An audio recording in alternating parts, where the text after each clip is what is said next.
Okay, welcome to section 2 on government and party politics. I want to start where we kind of left off last time. We've just created this new constitution. We ratified the constitution. Remember, to ratify means to pass.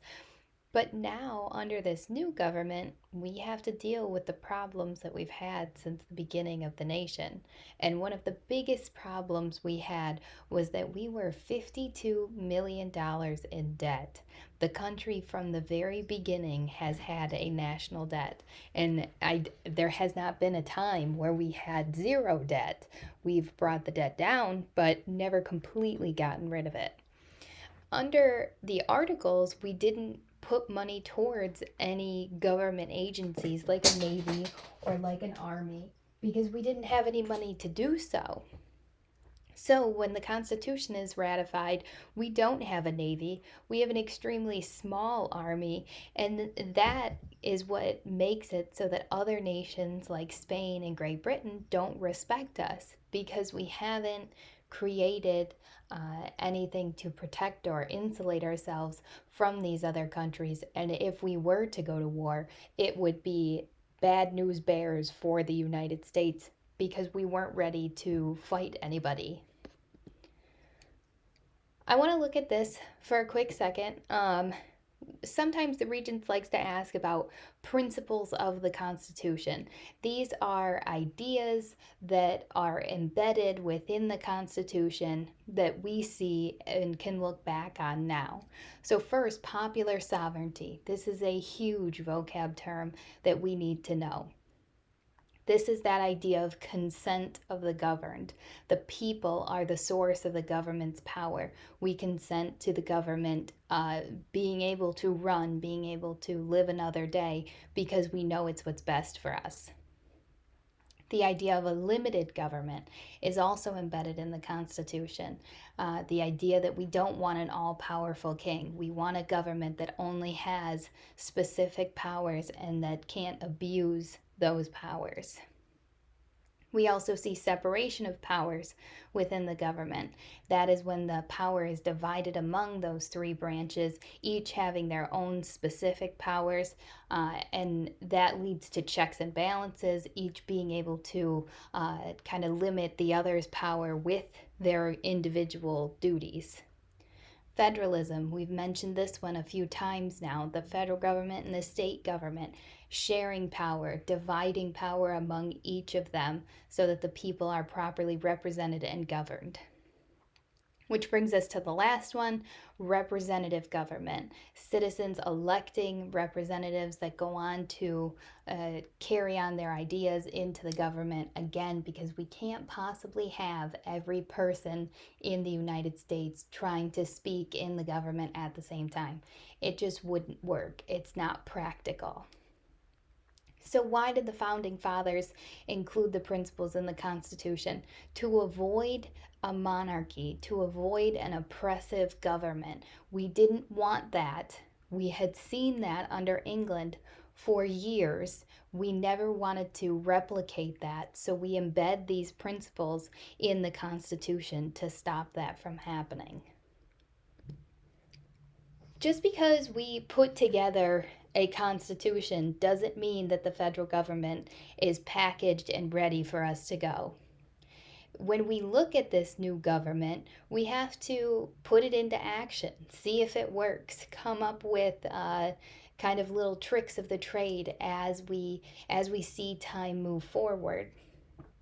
When we look at electing a president, we're going to see the Electoral College work in real time. In 1789, the Electoral College is going to unanimously, that's everybody on the same page, choose Washington. This is going to be easy because Washington had been such a leading figure in the Revolution, and he will be a leading figure in the creation of the Constitution. Washington is what we like to call a federalist because he supported a strong federal government under the Constitution. His vice president will be John Adams. We also see under the beginning of this new government the setting up of the judiciary. Remember, in the Constitution, there's not a big section on the court system. So, in order to do that, Congress is in charge. It's their job to design the courts. So they pass what's called the Judiciary Act of 1789. And what this does is it establishes a court system where we have one federal court per state, three circuit courts, a six-member Supreme Court, and an attorney general that would act on behalf of the federal government. So this law designed the courts, and that's going to be very important down the line because from this point on, that's the law that we follow. We say one federal court per state, three circuit courts, six-member Supreme Court, attorney general, and within the law, there are regulations to what each court can do. So we've set up the judiciary. Washington is also going to set a precedent. He'll set many, but one of the precedents that we look at is that he sets up his own cabinet. This is a part of the unwritten Constitution, and Washington just does it. He does this because there's very few rules or guidelines to follow when it comes to being president. So he says, okay, nobody says that I can't set up a cabinet. I need advisors, so let me get a few trusted officials that can best inform me on different ideas that I need to keep track of. In his original office, there are going to be four: the Secretary of State dealing with foreign affairs, the Secretary of War supervising national defense, the Secretary of the Treasury, which is Alexander Hamilton, dealing with the nation's finances, and the Attorney General. So these four positions are included in his cabinet to help in the early stages of managing the country. As I said in the beginning, we are in an enormous amount of debt. $52 million, that's their time count of how much debt we're in. So the Secretary of the Treasury has a big job ahead of him. Alexander Hamilton, his job is to handle the national debt. So the problem he has to solve is getting us even, getting us out of the hole of that $52 million. How is he going to do that? First, he sets up paying down the debt with government bonds. What this does is it basically asks people to buy into the government. And when they buy a government bond, they would get paid interest payments over time. So in the immediate present, the government is getting money through the purchasing of civilian purchases of government bonds, but in the long run they have to pay it back. So I don't know how good that is, but it's an idea. He also proposes a national bank. You're going to read about the national bank in your homework tonight, but the national bank was meant to deal in the finances, regulate state banks, strengthen the national government, ensure that business interests were aligned with what the government wanted, basically organizing all of the finances for the whole country. We didn't have a national bank, so now the proposal would solve some of those problems where the states maybe weren't matching up with each other. Hamilton says the goal of his plan is to redistribute the wealth from the merchant class, who was doing really well, to the farmers who weren't doing as well. Remember, we are still coming off of the time of Shays' Rebellion. Farmers are in debt. Farmers aren't making as much money. They want to hear that someone in the government is going to redistribute money into their pocket. That sounds wonderful. The problem becomes that nowhere in the Constitution does it say we can create a national bank. So this is under the idea of implied powers, and Hamilton is a very loose constructionist and says, well, it's necessary, and we do have the ability to create what's necessary for the people, so we should be able to do it. The opposition to Hamilton is Jefferson. Jefferson is a strict constructionist, meaning he reads the Constitution word for word. He wants to limit the power of the federal government. He is a Southerner who supports state governments and a Southerner who feared that if the federal government became too powerful, it would become a kingly government, using a word that the people don't want to hear, kingly. That still rings fresh in the people's minds of that could mean we're going back to the way things were. Nobody wants that. He says that we should not create this national bank because maybe it would create greater inequality among the classes if we favor industry, which is not what Hamilton was trying to do. But if we favor industry, if the national government, picks to help industry do better, then that's going to create more inequality among the social classes, which he's not wrong, because in the future, industry in our country is going to create this big divide, this big gap between the rich and the poor.